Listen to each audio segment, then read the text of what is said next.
Gulat na gulat yung partner ko ah. Alright, welcome back to my channel again mga ka-electrician. Ayan.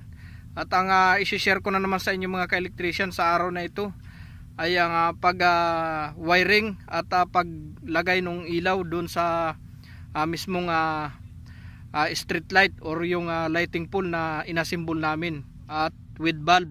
Ayan. Yan na naman ngayon ang muling ibabahagi ko sa inyo mga ka-electrician dahil nung nakarang araw yung in-upload kong video ay pag-assemble ng isang lighting pole. Ngayon ang ibabahagi ko na naman sa inyo mga ka-electrician ay yung pag-wiring at paglagay ng ilaw doon sa mismong lighting pole. Right?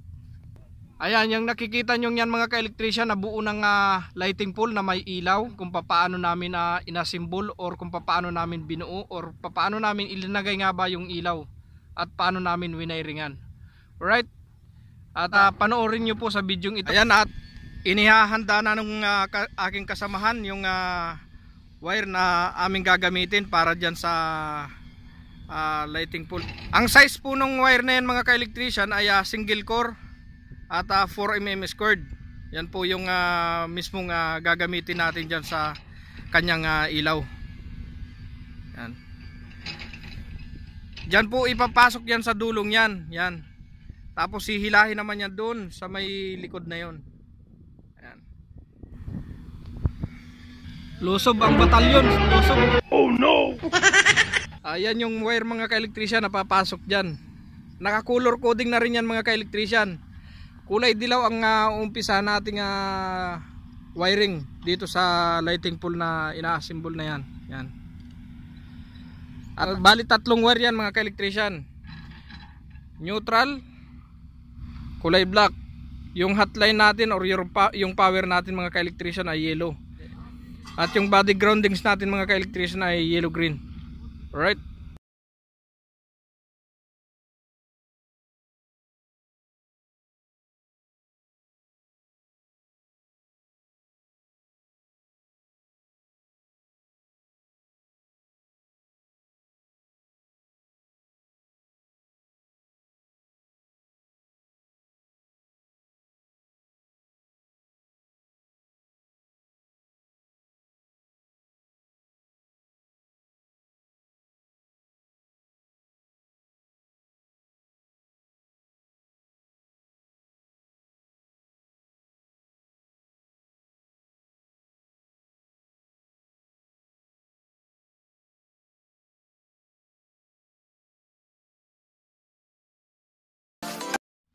Ayan mga ka-electrician, bali yan lang ang lumabas at yan yung magiging sukat nung pag-terminate natin sa ilaw. Yan. Alright mga ka-electrician, at ipasok ko na yung wire. Ngayon ang gagawin ko naman ay ililabel ko yung mismong lighting pole para makuha natin yung tamang label nung paglagay ng ilaw. Ayan, yung linalagay po nung kasama kong yan. Alright mga ka-electrician, ilalagay lang namin sa maayos yung pagkakalibil nung mismong arm at isasalpak na namin itong ilaw. Ayan, para makita nyo kung paano namin iti-terminate at kung paano ilalagay.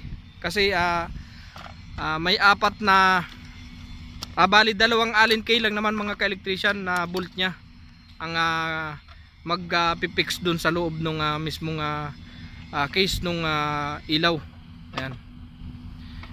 Ayan, tingnan natin mga ka-electrician kung okay yung pagkakalibil nya. Ayan. Tingnan nyo yung bubbles mga ka-electrician kung nasa gitna. Ayan. Ibig sabihin yung level natin ay okay na okay. At nasa maayos yung arm nya. Level na level siya. Ayan, kinakailangan i-level yan mga ka-electrician sapagkat kapag tinayo na yung ilaw at nakakabit na dito sa mismong handle niyang ito, kapag wala sa level yan mga ka-electrician, minsan naka-slide yung ilaw, minsan nakapaling yung hindi wala siya sa ayos. Kaya kinakailangan natin ng i-level siya mga ka-electrician. Right? At dito mga ka-electrician, sa plastic terminal lang na ito iti-terminate yung magiging supply niya. Ayan, kung nakikita nyo mga ka-electrician, yan, may line, ground at neutral. Ayan. At itong ilaw na ito mga ka-electrician na aming itini-terminate, may color coding yan mga ka-electrician. Bali nag-umpisa kami sa yellow. I-share ko din mga ka-electrician yung share ko din sa inyo mga ka-electrician yung drawing niya. Kasi may drawing to eh. Ayan. Ganyan lang ipinapasok yan mga ka-electrician. Ayan. Okay post. Okay. Ayan, at ilalagay na namin yung lock, yung siyang pipix dito sa mismong handle niya mga ka-electrician. Allen key yung nut nito mga ka-electrician, Allen key yung ginagamit. Ayan kung nakikita nyo. Para ma-align yung ating ilaw. Actually hindi yan nakaganyan mga ka-electrician, hindi yan nakaganyan higa. Pababa yan. Yan. Neutral sa gilid. Kasi may marking naman mga ka-electrician, hindi ka na malilito diyan. May LGN na line, ground and neutral. Ayo. Ayan mga ka-electrician, kompleto na siya, na-terminate na natin siya. Level. Ayan, ganyan ang pagli-level niyan mga ka-electrician. Itatayo mo sa kanya yung level bar. Ayan. Ayan. Oh, gitnang gitna, di ba? Ngayon, higpitan na natin itong Allen key mga ka-electrician para hindi siya magbago ng level. Alright, at okay na yung pagkakahigpit ko mga ka-electrician ng Allen key. Ngayon, isasara ko na ito para lagyan ng valve para pag itinayo ay diretso na. Hindi na siya kailangan na ulitin lagyan pa. Right, yung valve na mismo. Yan. Ganyan lang ang pag-a-assemble nito mga ka-electrician or paglalagay ng ilaw. Napakasimple at napakadali. Ngunit siyempre kailangan lang nating tandaan yung mga procedure niya kung paano talaga siya ilalagay or i-align ba. Ganyan lang mga ka-electrician, napakasimple, basic na basic. Ayan. Ayan.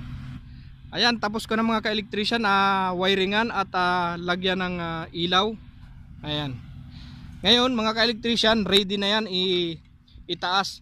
Ngayon ang maglalagay naman mga ka-electrician dun sa foundation na yun, kung nakikita nyo yung kulay black na yun, ang maglalagay naman yan mga ka-electrician o yung magtatayo naman ng lighting pole na ito mga ka-electrician ay yung boom truck na. Kasi hindi po kakayanin ng tao yan. Alright. Shhh. Huwag maingay, may natutulog.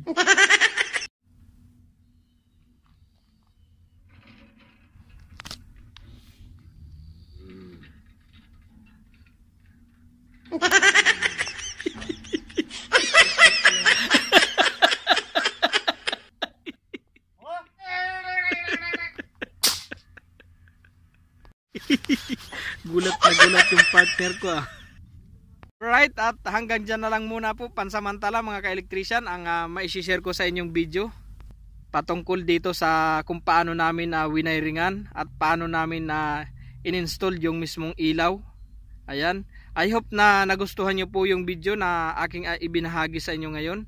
At sana po ay nakakatulong po sa inyo itong bawat video nga aking ina-upload.